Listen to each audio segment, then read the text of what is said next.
Full chicken steam roast வீட்டில் உள்ள இன்க்ரீடியன்ஸை வச்சு வீட்டில் உள்ள பாத்திரங்களை வச்சு ரொம்ப சிம்பிள் அண்ட் ஈஸியாக பண்ணிடலாம். வீடியோ ஃபுல்லாக வாட்ச் பண்ணுங்கள். கண்டென்ட் பிடிச்சிருந்துச்சுன்னா வீடியோவை லைக் பண்ணுங்கள், ஃப்ரெண்ட்ஸுக்கு ஷேர் பண்ணுங்கள், சேனலுக்கு சப்ஸ்கிரைப் பண்ணுங்கள். வணக்கம் நண்பர்களே, welcome to Pete's cooking Tamil channel. நான் உங்க பீட்டர். இன்றைக்கி தாட் ஃபார் த டே, தீமைக்கு தீமை செய்யாதீர்கள். இதோட சிம்பிள் மீனிங் என்னென்னு பார்த்தீங்கன்னா, யாராவது நம்மளுக்கு கெடுதலோ தீமையோ செஞ்சுருந்தாங்கன்னா அதுக்கு நம்ம உடனே நம்ம மனசு என்ன சொல்லணும்னா, அவங்களுக்கு கெடுதல் பண்ணணும், தீமை பண்ணணும் உடனே அப்படின்னு நம்மளுக்கு தோணும். ஆனால் அந்த சுச்சுவேஷனில் கொஞ்சம் பொறுமையாக இருந்து அப்படி நம்ம அவங்களுக்கு கெடுதலோ தீமையோ பண்ணாமல் அமைதியாக நம்ம போகிறது ரொம்ப நல்லது. இது ஒரு கஷ்டமான காரியம்தான். ஆனால் நம்ம ப்ராக்டிஸ் பண்ணினா கட்டாயம் நம்மளால் முடியும். யாராவது நம்மளுக்கு தீமை செஞ்சாங்கன்னா நம்ம அமைதியாக பொறுமையாக போயிடும். சிக்கன் ஸ்டீம் ரோஸ்ட் இன்றைக்கி நம்ம ஒரு ஃபுல் சிக்கனில் தான் பண்ண போகிறோம். அதுக்கு நான் ஒரு முழு கோழி வாங்கியிருக்கேன். இது ரொம்ப வெயிட் கிடையாது, கரெக்டாக 1 கிலோ. இப்போ நம்ம சிக்கனில் நிறைய மசில் இருக்கிற இடத்துல ஃபுல்லாக நம்ம கட் பண்ணிக்கலாம். இந்த பிரெஸ்ட், அப்புறம் அந்த கால் பக்கத்தில், முதுகில் எல்லா இடத்துலையுமே நம்ம கட் பண்ணிடுறோம். இப்படி கட் பண்ணும்போது மசாலா நல்லா உள்ளே இறங்கும். அப்போ நம்ம கடைசி சாப்பிடும்போது நல்ல ஒரு டேஸ்ட் கிடைக்கும்.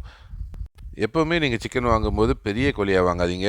உயிரோடு வாங்குறதா இருந்துச்சுன்னா 1.25 கிலோ இல்லைனா மேக்ஸிமம் 2 கிலோ உள்ள கோழி வாங்கினீங்கன்னா க்ளீன் பண்ணி வரும்போது ஒரு 1 கிலோ 100 வரும். இல்லை உங்கள் கடையில் க்ளீன் பண்ணி தர்றாங்கன்னா அப்படி உள்ள கோழி கரெக்டாக 1 கிலோ கோழி உள்ள இது வாங்கினீங்கன்னா நல்ல சாஃப்டாக இருக்கும். எந்த டிஷ்ஷு நீங்கள் சிக்கனில் பண்ணுறதா இருந்தாலுமே 1 கிலோ 1.25 கிலோ கோழி இருந்துச்சுன்னா நல்லா சாஃப்டாக இருக்கும் சிக்கன். சிக்கனை எல்லா இடமுமே நல்லா கட் பண்ணிட்டோம். இப்போது இதை நம்ம மேரினேட் பண்ணிடலாம். மேரினேட் பண்ணுறதுக்கு என்னென்ன சேர்க்க போகிறோன்னு இப்போது பார்க்கலாம். ஒரு மீடியம் சைஸ் லெமன் கொட்டை எடுத்துகிட்டு நம்ம இதில் சேர்த்துடலாம். அடுத்து வினிகர் 1 டேபிள் ஸ்பூன் வினிகர் நம்ம இதில் ஆட் பண்ணிடுவோம். மற்ற மசாலாலாம் நம்ம ஆட் பண்ணுறதுக்கு முன்னாடியே நம்ம லெமன் வினிகர் சேர்த்ததை வச்சு நல்லா மிக்ஸ் பண்ணிடுவோம். இந்த லெமனும் வினிகரும் சிக்கனில் எல்லா இடத்துலையும் படும்போது சிக்கன் நல்லா டெண்டராக சாஃப்டாக நம்மளுக்கு வரும். இப்போ தேவையான மசாலா நம்ம ஆட் பண்ணிடலாம். ஒரு 1.5 டீஸ்பூன் வத்தல் பொடி, மிளகாய் பொடி, 1 டீஸ்பூன் காரத்துக்கு, 1 டீஸ்பூன் மல்லிப்பொடி, கொஞ்சோண்டு மஞ்சள் பொடி, 1/4 டீஸ்பூன் கரம் மசாலா. இப்போது இது கூட 1 டேபிள் ஸ்பூன் இஞ்சி பூடு பேஸ்ட் சேர்த்துட்டு நம்ம இந்த மசாலாவை நல்லா மிக்ஸ் பண்ணிடுவோம். சிக்கனில் எல்லா இடத்துலையுமே இது படுற மாதிரி நம்ம அப்ளை பண்ணணும். நம்ம கட் பண்ணி வச்சுருக்கிற இடத்துல எல்லாமே நல்லா நீங்கள் அப்ளை பண்ணிடுங்க. சிக்கனில் எல்லா இடத்துலையும் மசாலா நல்லா அப்ளை பண்ணிட்டோம். இப்போ இந்த சிக்கன் ஒரு 2 மணி நேரம் நல்லா மேரினேட் ஆகணும். க்ளோஸ் பண்ணி ஃப்ரிட்ஜில் வச்சாலும் ஓகே தான், இல்லைனா நீங்கள் ஓப்பனில் வச்சாலும் ஓகே தான். ஆனால் 2 மணி நேரம் இது நல்லா மேரினேட் ஆகட்டும். 2 மணி நேரம் சிக்கன் நல்லா மேரினேட் ஆகிடுச்சு. ஆனால் நம்ம ஸ்டீம் பண்ணுறதுக்கு முன்னாடி மேலே ஒரு கோட்டிங் நம்ம மசாலா அப்ளை பண்ணணும். அது என்னென்னு பார்த்துடலாம். 1.5 டீஸ்பூன் காஷ்மீரி சில்லி பவுடர். இதை நம்ம அப்ளை பண்ணும்போது நல்ல ஒரு கலர் கிடைக்கும். நம்ம ஃபுட் கலர் எதுவும் சேர்க்க போகிறது கிடையாது.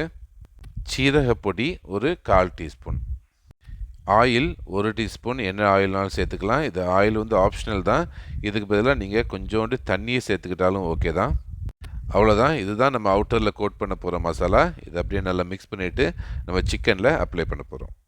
காஷ்மீரி சில்லி பவுடரோட கலர் பார்த்தீங்களா, நல்லா ரெட்டிஷாக இருக்குது. இப்போ இதை தான் நம்ம அப்ளை பண்ண போகிறோம். ஃபுட் கலர் கிடையாது. இது நம்ம சேர்க்கும்போதே நல்லா அந்த தந்தூரியோட ஃபினிஷிங் நம்ம கலர் நம்மளுக்கு கிடச்சிரும். இதை இப்போ எல்லா இடத்துலையும் அப்ளை பண்ணிடுவோம். ஃப்ரண்ட்டில் மட்டும் இல்லை, எல்லா இடத்துலையும் இந்த பேஸ்ட்டை நம்ம அப்ளை பண்ணிடலாம்.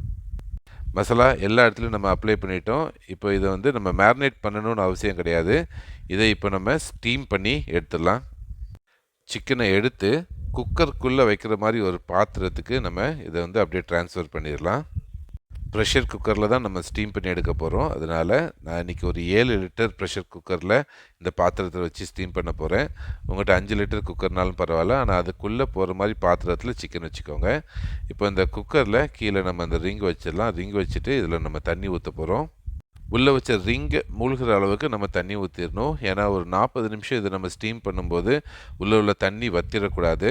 அதனால் இந்த ரிங் மூழ்கிற அளவுக்கு நல்லா தண்ணி ஊற்றிட்டு எடுத்து வச்சுருந்த சிக்கன் அந்த பாத்திரத்தை கேர்ஃபுல்லாக உள்ளே வச்சிடலாம். இது ஆப்ஷனல் தான். உருளைக்கிழங்கு 4 உருளைக்கிழங்கை தொலியோடு நல்லா க்ளீன் பண்ணி தொலியோடு நான் சேர்த்துருக்குறேன். இது வேணும்னா சேர்த்துக்கோங்க, இல்லைனா நீங்கள் இதை ஸ்கிப் பண்ணிடலாம். இப்போது நம்ம குக்கரை க்ளோஸ் பண்ணிடலாம். க்ளோஸ் பண்ணி இதை ஸ்டீம் பண்ணி எடுக்க போகிறோம். முக்கியமான விஷயம் என்னென்னு பார்த்தீங்கன்னா, விசில் வெயிட் வைக்கக்கூடாது. வெயிட் வைக்காமல் நம்ம ஒரு 40 நிமிஷம் இதை நல்லா ஸ்டீம் பண்ணி எடுக்க போகிறோம். 5 நிமிஷம் மட்டும் ஹை ஃப்ளேமில் வச்சிங்கன்னா தண்ணி பாயில் ஆகி நல்லா அந்த ஸ்டீம் நம்மளுக்கு வெளியே வரும். வந்ததுக்கப்புறம் இது வந்து லோ மீடியம் ஹீட்டில் வச்சு கரெக்டாக ஒரு 40 நிமிஷம் நம்ம இதை ஸ்டீம் பண்ணி எடுத்துருவோம். 40 நிமிஷம் ஆயிடுச்சு, நல்லா ஸ்டீம் ஆகிருக்கும். இப்போ நம்ம திறந்து பார்க்கலாம். நல்லா வெந்திருக்கு பார்க்கும்போதே. இப்போது நம்ம இதை வந்து ஒரு பிளேட்டுக்கு மாற்றிடலாம். உங்கள்கிட்ட இருக்கிற ஏதாவது டூல்ஸ் வச்சு கொஞ்சம் கேர்ஃபுல்லாக எடுங்க. நல்லா சூடாக இருக்கும். அதனால் நம்ம எடுக்கும்போது கை வச்சு எடுத்தோன்னா அந்த குக்கரில் கைப்பட்டுச்சுன்னா ரொம்ப சூடு ஆயிரும். அதனால் கேர்ஃபுல்லாக எடுத்து வெளியே வச்சுருவோம். உருளைக்கிழங்கை தனியாக எடுத்து வச்சுட்டு சிக்கனையும் நம்ம தனியாக எடுத்துடலாம். ஒரு கரண்டியை வச்சு சிக்கனை கேர்ஃபுல்லாக நம்ம இப்படி எடுத்துடலாம். கீழே விட்டு எடுத்தோன்னா உடையாமல் சூப்பராக வந்துடும். தண்ணி பார்த்திங்கன்னா நம்ம தண்ணி ஊற்றவே இல்லை. சிக்கன்லேருந்து அந்த ஸ்டீம் ஆகி வந்த தண்ணியே அவ்வளோ இருக்குது. அதை வந்து நம்ம மசாலாவை யூஸ் பண்ணிக்கலாம். இப்போ இந்த சிக்கனை அப்படியே எடுத்து நம்ம ஒரு பிளேட்டுக்கு மாற்றிடுவோம். பாருங்கள், அருமையாக இருக்குது. தந்தூரியோட கன்சிஸ்டன்சி நம்ம எதுவுமே பண்ணாமலே தந்தூரியோட கன்சிஸ்டன்சி வந்துடுச்சு. இதை நம்ம அப்படியே சாப்பிட்லாம். இல்லைனா இந்த சிக்கன்லேருந்து வந்த ஸ்டாக்கை நம்ம ஒரு சின்ன ப்ராசஸ் பண்ணி அதை இது மேலே அப்ளை பண்ணிவிட்டு கூட நம்ம சாப்பிட்லாம். நல்ல டேஸ்ட்டாக இருக்கும். பாத்திரத்தில் இருந்த சிக்கன் ஸ்டாக்கை அப்படியே நம்ம அடுப்பில் வச்சுட்டு அது கூட 2 ஸ்பூன் மல்லிப்பொடி, 1/2 ஸ்பூன் கரம் மசாலா, இது ரெண்டையும் சேர்த்து நம்ம கொஞ்சம் கொதிக்க விட்டோன்னா அந்த நல்ல ஒரு மசாலா, டேஸ்டான மசாலா ரெடி ஆயிரும். இதில் நம்ம சிக்கனை டிப் பண்ணியும் சாப்பிட்லாம். இல்லைனா இது வந்து புரோட்டா, சப்பாத்தி ஏதாவதுக்கு வச்சு நம்ம சாப்பிட்டாலும் நல்ல டேஸ்ட்டாக இருக்கும். அருமையான ஸ்டீம் குக்ட் சிக்கன் ரோஸ்ட் ஈஸியாக நம்ம வீட்டில் உள்ள பொருட்களை வச்சே பண்ணிட்டோம். ப்ரெஷர் குக்கர் மட்டும் இருந்தாலே போதும். இந்த மெத்தடில் பண்ணிங்கன்னா நல்லா சாஃப்டாக நல்லா வெந்திருக்கும். 40 நிமிஷம் நம்ம ஸ்டீம் பண்ணியிருக்கோம். எலும்பு எல்லாமே நல்லா வெந்துருந்துச்சு. சிக்கனும் அவ்வளோ டெண்டராக அவ்வளோ சாஃப்டாக இருந்தது.